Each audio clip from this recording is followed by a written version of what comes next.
In this video, I'm going to show you how to sync videos to the beat of a song, a question from one of my viewers.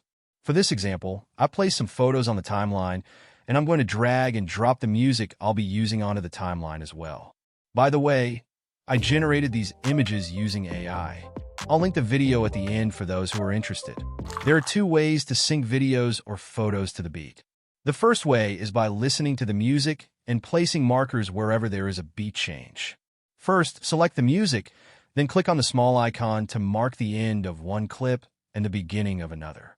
Now drag your clip to the marker, and it will automatically snap into place. Let's watch the video to make sure it's synced. Great! Let's zoom in and do this for the rest of the clips. With this method, you'll get the result you want, but it may take a lot of time. But don't worry. In the second method, the AI will do all the work for us. But first, let's watch what we've made. You said you want a bad one. It definitely looks fantastic. Let's jump to the second method. First, let's remove all the markers. Now, select the song on the timeline and click on the marker icon where it says AI.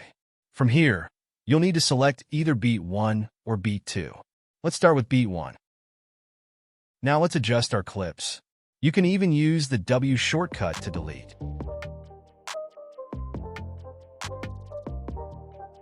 Make sure Auto Snap is on. If it's off, it will be hard to get the exact point where the markers are. But when it's on, your clips will easily snap into place. If you want, you can try beat 2, or even add your own markers where the AI might have missed. You said you want a bad one. Well, baby, I'm as bad as they come.